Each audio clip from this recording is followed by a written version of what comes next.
नमस्कार नमस्कार। सबसे पहला मेरा सवाल यही है जो आज हर छात्र के मन में उठ रहा है और हर छात्र के जो माता पिता हैं उनके मन में उठ रहा है, क्योंकि कोरोना से शिक्षा भी अछूती नहीं है, शिक्षा पर बहुत बुरा प्रभाव पड़ा है इस संकट काल में। ऐसे में 12वीं की परीक्षाएं, 10वीं की परीक्षाएं कब होंगी, रिजल्ट कब आएंगे, इसको लेकर एक असमंजस की स्थिति स्टूडेंट्स में बनी हुई है। सबसे पहला मेरा सवाल यही है, टास्क फोर्स का गठन भी हुआ है, अगर आप इसे दुरुस्त करें इस जानकारी को कि वो किस तरह से काम कर रही है, कैसे फैसले करेगी, और सबसे बड़ी प्राथमिकता इस वक्त संजय जी ये कि छात्रों की पढ़ाई का नुकसान ना हो। नहीं, देखिए, हमने एक तो 1 से 8 तक की जो कक्षा है जी उनको प्रमोट कर दिया। 9वीं और 11वीं कक्षा वाले जो है उनको भी, उनकी जो इंस्टीट्यूट्स है वो राज्य सरकार है उन्होंने उनको भी प्रमोट किया। और 10वीं और 12वीं के कुछ उनके एग्जाम पेपर्स जो है वो तो हो गए और कुछ बच गए। तो अभी तो हम कह नहीं सकते कि वो एग्जाम कब होंगी, क्योंकि 10वीं और 12वीं की एग्जाम भी बहुत यानी 10वीं तो जीवन का पहला वो एग्जाम होता है कि जहां से वो अपनी दिशा चुनता है, तो इसलिए वो दोनों एग्जाम इम्पोर्टेंट है। कई जगह से ये भी सुझाव आ रहे हैं कि भाई उनका अभी तक का जो इंटरनल असेसमेंट है उसके भरोसे को प्रमोट किया जाए, लेकिन एक महत्वपूर्ण एग्जाम होने की वजह से वो एग्जाम देना भी जरूरी है। तो जैसे ही परिस्थिति में थोड़ा सुधार आएगा तो उसका भी हमने पूरा टाइम टेबल बता तो नहीं सकते, लेकिन वो पूरी तैयारी उसके करके रखी। और बाकी जो आप बोलते जैसा यूनिवर्सिटीज की जो एग्जाम है जी, तो उसका एक समिति उसकी बनाई गई थी, उसकी एडवाइजरी भी जारी हुई। और जो कॉलेज जो खुलेंगे उसका तो अभी हमने ऐसा टेंटेटिवली तय किया है कि वो 1 सितंबर से खुलेंगे जी। और वो अलग यूनिवर्सिटी पर स्टेट यूनिवर्सिटीज भी सोच रही, तो राज्य सरकार से भी उसके सुझाव करेंगे। जी संजय जी, उसी टास्क फोर्स से जुड़ा हुआ सवाल मेरे पास है। यूजीसी टास्क फोर्स की रिपोर्ट आई थी और उसमें ये कहा गया था कि जो ग्रीन जोन में यूनिवर्सिटी हैं वो परीक्षाएं संचालित कर सकती हैं। उसके बाद लॉकडाउन 3.0 का ऐलान हो गया। अब 17 मई तक लॉकडाउन जो है वो बढ़ गया है। क्या वो फैसला अभी भी बरकरार रहेगा या फिर सरकार विचार कर रही है आगे और भी पहलुओं पर? नहीं, अभी हमारे पास उसके लिए तो समय है, क्योंकि जो हमारे जो स्कूली शिक्षा जो है उसमें तो ज्यादा प्रॉब्लम नहीं आता, कि 1 से 10वीं तक जनरली एक ही स्कूल में वो उनको कोई नया एडमिशन नहीं लेना पड़ता। लेकिन एक यूनिवर्सिटी के एग्जाम है उसमें एडमिशन लेना, बाद में वो उनको जो एग्जाम के लिए एग्जामिनेशन फॉर्म भरना वगैरह ये जो रहता है, तो उसके लिए हमारे पास अभी तो करीब 3-3.5 महीने हमारे हाथ में है। एग्जाम होंगी, उसके बाद में वो एग्जाम की जो क्वेश्चन पेपर है, अपना आंसर शीट है, उसकी जांच की जाएगी, रिजल्ट लगेगा, तो उसके लिए अभी समय है। लेकिन ये अगर बढ़ गया तो उसमें बाकी जो चीजें हैं, क्योंकि उनका जो सेशन जो है एकेडमिक सेशन वो भी शॉर्ट हो जाएगा। तो कई सेमेस्टर सिस्टम है या कई ईयर वाइज पैटर्न है, तो वो थोड़ा कोर्स जो है उसको भी हमको शॉर्ट करना पड़ेगा, क्योंकि 15 दिन या 1 महीना अगर कम हुआ तो उसकी भरपाई तो हम कर सकते, लेकिन बहुत ज्यादा अगर सेशन शॉर्ट होगा तो वो जो विद्यार्थी है उनका भी कोई नुकसान न हो, और हमारी जो एजुकेशन की क्वालिटी है, हमारा जो स्तर है वो भी ताकि ये दोनों चीजें। ठीक, अच्छा, ये जो कहा गया कि 1 अगस्त से एडमिशन्स की जो प्रक्रिया है वो शुरू होगी और जो पुराने स्टूडेंट्स हैं उनकी जो पढ़ाई है, जो सेशन है वो अगस्त के आखिर से शुरू हो जाएगा, और जो नए स्टूडेंट्स हैं उनका जो सेशन है वो सितंबर से शुरू हो जाएगा। क्या इस तरह का जो फैसला है वो बरकरार है और ये माना जाए, क्योंकि रोज हालात बदल रहे हैं सर कोरोना को लेकर के? आपकी भी नजर होगी कैसे इस महामारी की वजह से पूरे देश और पूरी दुनिया में तबाही की स्थिति आ गई थी। हालांकि हमारे देश में बहुत हद तक कंट्रोल हुआ है, लेकिन इन परिस्थितियों को देखते हुए आपको लगता है कि जो तारीखें बताई जा रही हैं वो वाकई बरकरार रह पाएंगी? नहीं, अभी तो हम ये समझ के चल रहे कि वैसा हो जाएगा, वो हिसाब से तैयारी की। लेकिन उसमें अगर कुछ सिचुएशन, अगर कोई अलग सिचुएशन हमको फेस करना पड़ेगा, उसके लिए भी हमने हमारा दूसरा प्लान जो है वो भी हमने बना के रखा। मैंने जैसा आपको शुरुआत में कहा कि अगर ऐसी स्थिति आ गई तो हमको जो हमारा सिलेबस उसको थोड़ा शॉर्ट करना पड़ेगा। अच्छा, यही बहुत इंपॉर्टेंट सवाल है। सिलेबस को लेकर बार बार बात हो रही है। अभी रमेश पोखरियाल जी की मीटिंग हुई थी, तमाम राज्यों के जो शिक्षा मंत्री हैं वो उसमें जुड़े थे और उसमें इस तरह की सुझाव आ रहे थे कि सिलेबस को कम किया जाए, 20%, 30% सिलेबस कम किया जाए ताकि छात्रों को सहूलियत हो और उन पर बोझ कम पड़े। क्या इस दिशा में भी सरकार विचार कर रही है? हाँ, निश्चित ही कर रही, क्योंकि राज्य सरकारें जो है, सारे राज्य सरकार के जो शिक्षा मंत्री है उनके साथ में तो वीडियो कॉन्फ्रेंसिंग हुई थी जी। हमारे संसाधन विकास मंत्री जी रमेश जी पोखरियाल के नेतृत्व में, उसमें भी काफी सारे अच्छे सुझाव आए। क्योंकि एक तो हमारे देश में कई राज्य ऐसे हैं जो उनका सेशन है उनको थोड़ा आगे पीछे होता, जैसा नॉर्थ ईस्ट वाले जो है उनके एग्जाम भी जल्दी होते और सेशन भी जल्दी होता, तो वो हिसाब से थोड़ा फ्लेक्सिबल पैटर्न हमको बनाना पड़ेगा। नहीं, जैसा कि आपने शुरुआत में कहा कि तमाम राज्यों के जो शिक्षा मंत्री हैं उनसे केंद्र सरकार लगातार संपर्क में है और उन लोगों को फैसला करना है, क्योंकि जो स्कूली शिक्षा है वो राज्यों के अंतर्गत आती है। सीबीएसई, आईसीएसई, ये जो बोर्ड्स हैं उनके जो स्टूडेंट्स हैं उनमें लगातार गफलत की स्थिति बनी हुई है।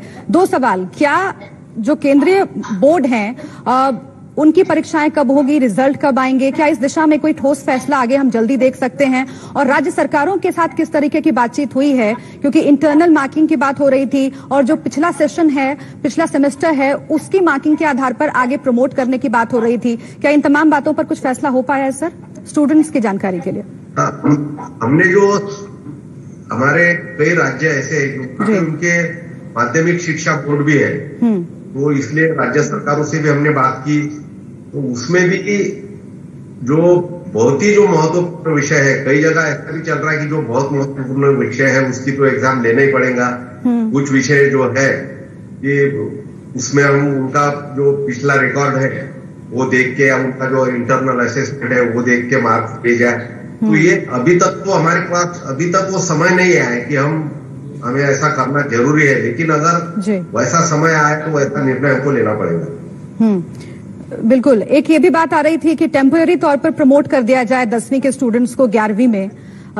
इस बारे में अगर कुछ आप स्टूडेंट्स से साझा कर सकें, क्योंकि लगातार उनको यही डर सता रहा है कि कहीं सेशन बर्बाद ना हो जाए, कहीं साल बैठना ना पड़ जाए।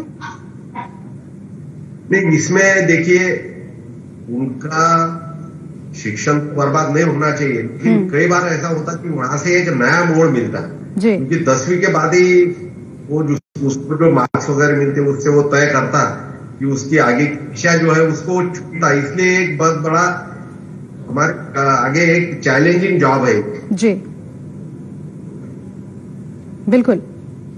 अच्छा सर, एक और बहुत महत्वपूर्ण बात यह कि ऑनलाइन जो एजुकेशन है उस पर बार बार बात आ रही है, क्योंकि अब देखिए डिजिटली सब कुछ हो रहा है और तकनीक का इस्तेमाल करके एजुकेशन मुहैया कराई जा सके, छात्रों को पढ़ाया जा सके, इस तरह के प्रयोग किए जा रहे हैं लगातार। जिस वीडियो कॉन्फ्रेंसिंग की हम बात कर रहे थे, जिसमें रमेश पोखरियाल जी जुड़े और राज्यों के शिक्षा मंत्री जुड़े, उसमें भी ये बात जोर शोर से सामने आई थी कि ऑनलाइन एजुकेशन पर अब फोकस रहेगा, लेकिन उसकी कई चुनौतियां हैं। उन चुनौतियों को सरकार कैसे देख रही है और क्या आगे वाकई इस दिशा में जो फोकस है वो सरकार बढ़ाएगी? क्या कोई बड़े फैसले करेगी ऑनलाइन एजुकेशन को लेकर? नहीं, ऑनलाइन एजुकेशन का जो है वो भी हमारा चल रहा था, अभी उसके ऊपर ज्यादा हमने हमारा फोकस जो है उसको ज्यादा कॉन्सेंट्रेट किया हुआ है, लेकिन उसकी आपने जैसा कहा कई चुनौतियां हैं। एक तो कई ऐसे एरिया है जो बड़े बड़े शहर है, वहां पे भी बाकी सब चीजें तो है, लेकिन बच्चों के पास में स्मार्टफोन नहीं है अभी। थोड़ा सा ये की वजह से उनके जो माता पिता है उनका वो फोन का इस्तेमाल कर रहे हैं, लेकिन बाद में कब ये स्थिति बदल जाएंगी, तो इसलिए कुछ बच्चे ऐसे कोई फैसिलिटी वो अवेल नहीं कर सकते, तो उनके लिए अपने हमारा जो दूरदर्शन है उसकी मदद हमने ली, क्योंकि दूरदर्शन की रीच जो है वो काफी बड़ी है, तो उसके माध्यम से भी हम उनको पढ़ाने की कोशिश कर रहे हैं। और दूसरी खुशी की बात है कि हमारे जो राज्य सरकारें हैं उन्होंने भी अपने हिसाब से, हमारा देश इतना विशाल है, अलग अलग है, अलग अलग वहाँ का कंडीशन है, तो कई जगह हमने देखा कि बहुत अच्छा काम हमारी स्टेट गवर्नमेंट कर रही है। जी लॉकडाउन को बढ़ा दिया गया है और अब एग्जाम्स को लेकर के फिर से एक बार असमंजस की स्थिति बन गई है। जाहिर है कि वो पहले भी टल रहे थे और आगे भी तमाम राज्यों में और केंद्रीय स्तर पर भी वो टलने की संभावना बढ़ गई है। ऐसे में जो ऑनलाइन एग्जाम है उसको लेकर सरकार का क्या पर्सपेक्टिव है, उस पर सरकार क्या सोचती है और क्या राज्य सरकारों से उस बारे में लगातार बात चल रही है? ऑनलाइन एग्जाम की जब बात आती है तो कई तरह की शंकाएं मन में उठती है सर। तो छात्रों को इस बारे में तैयार करने के लिए, टीचर्स को इस बारे में तैयार करने के लिए, क्योंकि काउंसलिंग बहुत जरूरी है, क्या इस दिशा में भी कुछ काम किया जा रहा है? नहीं, ऑनलाइन एग्जाम जो है वो हमारा एक ऑप्शन है, लेकिन उसने अभी जो जैसा आपने कहा उसमें भी चुनौतियां हैं, क्योंकि हमारे यहाँ पे हमने देखा कि कोई भी टेक्नोलॉजी जो है उसका हम अच्छा उपयोग भी कर सकते, लेकिन कुछ लोग ऐसे रहते कि वो सिस्टम को क्रैक करना भी जानते हैं, क्योंकि सिस्टम का गलत इस्तेमाल करने वाले भी लोग हैं। वो एक समस्या है। दूसरी समस्या ये है कि हर एक को ये पॉसिबल भी नहीं है, तो उसके लिए कुछ जगह ऑनलाइन, कुछ जगह ऑफलाइन। और हम ये सोच रहे, जैसा अभी आपने ऑनलाइन टीचिंग का भी जो बता रहे थे, तो उसमें हमने कई जगह एक दूर दराज के जो गाँव है वहां पे ऑलरेडी गवर्नमेंट वो डिजिटल क्लास जो कर रही थी उसको और बढ़ाया जाए। कम से कम हर छोटे से छोटे गांव में एक तो भी डिजिटल क्लासरूम हो, इस तरह का भी हम योजना बनाने जा रहे हैं। दूर दराज के जो कस्बे हैं या फिर गांव हैं, उन्हें इस दायरे में लाने के लिए और वहां तक डिजिटल एजुकेशन पहुंचाने के लिए क्या कोई खास रोड मैप है या फिर बनाने का प्लान है आगे चल करके, अगर ये स्थिति ऐसे ही रहती है? क्योंकि कहा यह जा रहा है कि करीब साल भर, 1.5 साल या 2 साल भी कोरोना एक ऐसी बीमारी है जिसका प्रभाव रह सकता है, कभी कम कभी ज्यादा, लेकिन प्रभाव हमेशा रह सकता है। नहीं, मैंने अभी आपको जो कहा जी, डिजिटल क्लासरूम का, कि ये कोरोना का एक पार्ट ऐसा भी है कि जो बहुत बड़े शहर जो है जहाँ पे बहुत ज्यादा डेवलपमेंट हुई, वहां पे कोरोना का प्रभाव बहुत ज्यादा है। और हमारे दूर दराज के जो इलाके हैं, हमारे छोटे छोटे गांव जो है, देहात है या छोटे शहर जो है, वहां कोरोना का जो प्रभाव है, उसका जो फैलाव है वो हिसाब से वो कम है, अपेक्षाकृत कम है। वहां पे ये सोशल डिस्टेंसिंग वगैरह ये भी थोड़ा, एक जगह ज्यादा लोग नहीं रहते, ज्यादा डेंस पॉपुलेशन नहीं रहती, तो वो हमारा एक इस दृष्टि से हमारा प्लस पॉइंट है जी। अच्छा, मुझे एक और बात बताइए, क्योंकि अभी 2 बहुत महत्वपूर्ण प्राथमिकताएं हैं। एक पर तो हम बात कर रहे हैं लगातार कि स्टूडेंट्स जो हैं उनकी पढ़ाई का हर्जा ना हो, पढ़ाई का नुकसान ना हो, और उसके लिए जो भी प्रयास सरकार कर सकती है वो सरकार की ओर से किया जा रहा है, ताकि वो, चाहे वो राज्य सरकार हो चाहे वो केंद्र सरकार हो। एक बहुत महत्वपूर्ण चुनौती है जो प्राथमिकताओं में शुमार है, और वो ये है कि छात्रों की सुरक्षा कैसे की जाए। अगर स्कूल्स रीओपन होते हैं, अगर यूनिवर्सिटीज रीओपन होती हैं, तो वहां पर सोशल डिस्टेंसिंग का ध्यान रखा जाए, स्टूडेंट्स मास्क पहन के आए। सबसे महत्वपूर्ण बात कि उनमें अवेयरनेस इस तरह की हो कि वो खुद को कोरोना से बचाकर रख सकें, जितनी देर वो स्कूल में हैं या कॉलेज में हैं, पढ़ाई कर रहे हैं। इसको लेकर के क्या आगे प्लान है? क्योंकि कोविड-19 सेल बनाने का आप लोग जिक्र करते रहे हैं अक्सर।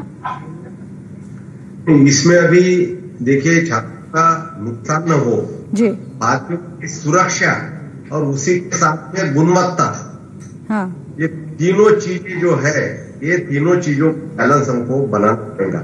और मुझे ऐसा लगता कि बहुत सारी बातें हैं, ये करीब हम जो देख रहे हैं 40 दिन से, तो लोगों का जो बिहेवियर है उसमें भी थोड़ा सा सुधार आया, और खास करके हमारे जो स्टूडेंट्स हैं, और हमने जो अलग वो ऐप बनाया, जैसा हमारा आरोग्य सेतु, ये इस माध्यम से मुझे ऐसा लगता कि ये, जैसा हम कई लिटरेसी की बात कर रहे थे, वाटर लिटरेसी, बात करते हैं ये लिटरेसी, उस तरह से मुझे ऐसा लगता कि कोविड लिटरेसी जो है उसके भी लोग बहुत सतर्क हो गए, बहुत जागरूक हो गए, तो इसलिए सोशल डिस्टेंसिंग वगैरह को निश्चित ही इसका पालन करेंगे जी।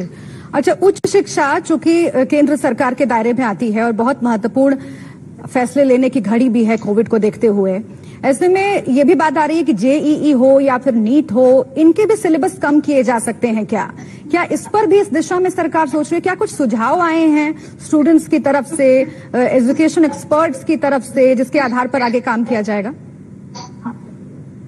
नहीं, निश्चित ही। अब वैसे तो एग्जाम की करीब करीब तैयारी जो है, खास करके 10वीं और 12वीं की, वो तैयारी तो उनकी हुई थी, लेकिन बीच में जो चेंज आ गया है, बीच में सब थोड़ा सा सभी लोग, मुझे ऐसा लगता है कि हमारे बच्चों से लेके तो बुजुर्गों तक हर नागरिक हमारे देश का जो है उसका एक थोड़ा सा वो साइकोलॉजिकली इमोशनली भी वो डिस्टर्ब हुआ, तो उसका ध्यान रखते हुए निश्चित ही इसके बारे में भी जो इस प्रकार की एग्जाम जो है उसके बारे में सोचना पड़ेगा। जी अच्छा, चूंकि हम बार बार ऑनलाइन एजुकेशन और एग्जाम्स की बात कर रहे हैं, जो टीचर्स हैं जो कि अगर ऑनलाइन एजुकेशन शुरू होगा या फिर डिजिटल क्लासेस शुरू होती हैं वो उसमें इन्वॉल्व रहेंगे, छात्रों को पढ़ाएंगे, क्या उनकी ट्रेनिंग की भी कोई व्यवस्था रहेगी आगे अगर ऐसी स्थिति बनती है? उसको लेकर के भी सरकार के पास कोई प्लान है?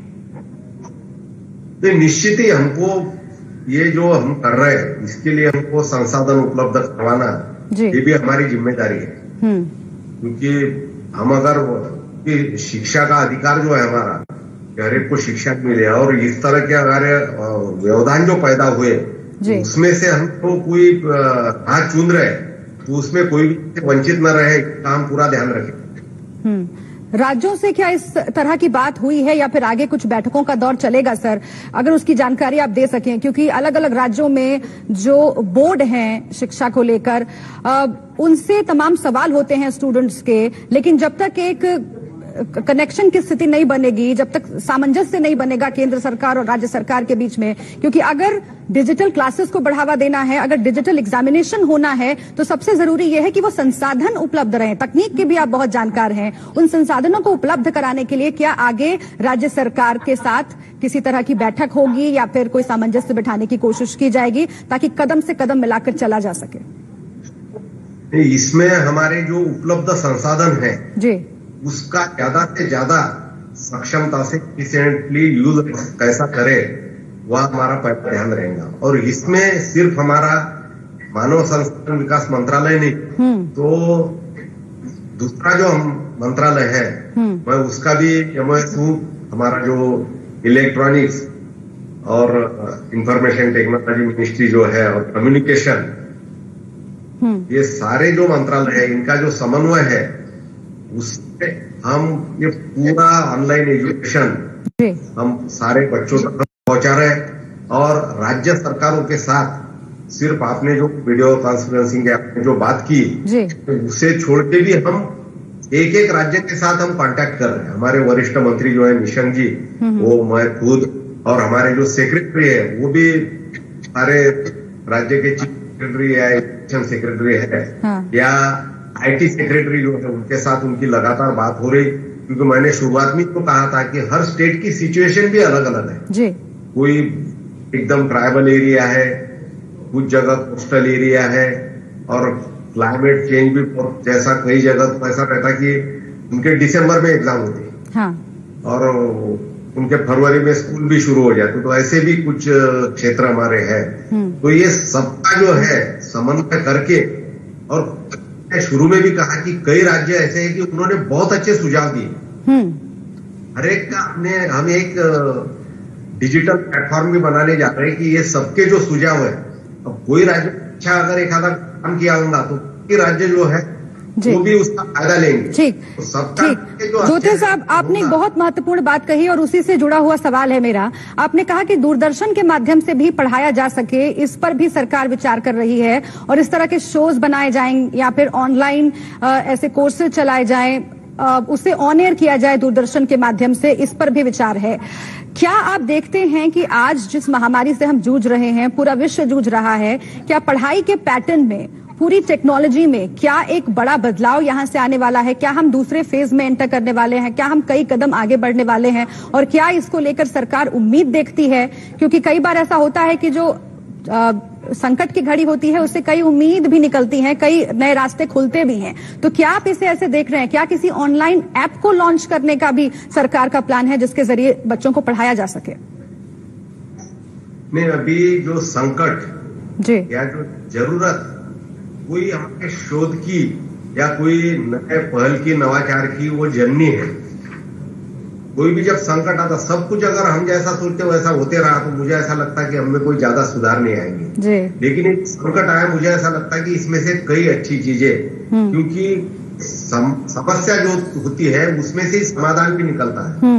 तो निश्चित ही सिर्फ हमारे एजुकेशन में ही नहीं तो ये पूरी हमारी जो दुनिया है, हमारा पूरा जो देश है, हमारी जो पूरी सोच है, वो सभी में बहुत अच्छे कुछ बदलाव भी आएंगे, क्योंकि लोगों ने भी कई नई चीजें इसमें से सीखी। और मुझे ऐसा लगता है कि हमारा जो माइंडसेट रहता कि हम जो कर रहे हैं वो सही है, तो इसमें माइंडसेट लोगों का जो बदल रहा, लोग अभी बदलाव के लिए तैयार है। तो मुझे ऐसा लगता है कि एक बहुत बड़ा मौका भी है ये, और इसमें से कई अच्छे बदलाव हो जाएंगे, क्योंकि हमारा कई सालों से वो चल रहा था या बहुत कम चेंजेस होते थे, तो निश्चित ही इसमें बदलाव आ। अच्छा, चूंकि आपने ये कहा कि आगे ऑनलाइन जो एग्जाम्स हैं उस पर सरकार फोकस कर सकती है या फिर इस दिशा में काम कर सकती है, क्या आप वाकई मान के चल रहे हैं 17 मई तक तो अभी लॉकडाउन है और उस दौरान कोई कॉलेज या स्कूल खुलने की संभावना बिल्कुल भी नहीं लग रही है, लेकिन उसके बाद भी क्या आपको लगता है कि ऐसी नौबत आ सकती है कि जो सेशंस हैं जिनके अगस्त के आखिर में या फिर सितंबर की शुरुआत में शुरू होने की बात कही जा रही है, क्या उसमें भी और डिले हो सकता है मौजूदा परिस्थितियों को देखते हुए? अगर आप स्टूडेंट्स को कह दें, क्योंकि उनमें एक आस जगी रहती है, उनमें एक उम्मीद रहती है कि नहीं चलिए इस महीने नहीं अगले महीने शुरू हो जाएगा, क्या आप समझते हैं कि अगर ऐसी नौबत आए भी कि अभी सेशन को शुरू नहीं किया जा सके तो उसके लिए सरकार प्रिपेयर रहेगी? नहीं, हमारी जो सोच है, हम तो ऐसा सोच रहे हैं कि सब कुछ ठीक हो जाए, लेकिन ज्यादा से ज्यादा जो कुछ भी बुरे से बुरा जो होगा, we are prepare for worst. जी, कुछ भी हो जाए उसके लिए हमारी तैयारी भी चल रही है, और हम ये सोच भी रहे कि भाई ये जल्दी से जल्दी अच्छा हो जाएगा, तो दोनों के लिए हम तैयार हैं। ठीक है, तो यानी आप कह रहे हैं कि उम्मीद तो है कि 17 तारीख के बाद कई अहम फैसले होंगे और स्टूडेंट्स को भी जो असमंजस की स्थिति बनी हुई है उससे छुटकारा मिलेगा, लेकिन अगर ऐसा नहीं भी होता है, अगर इसे एक्सटेंड करने की बारी भी आती है तो भी सरकार तैयार है। बहुत शुक्रिया आपका हमसे बात करने के लिए, धोत्रे साहब।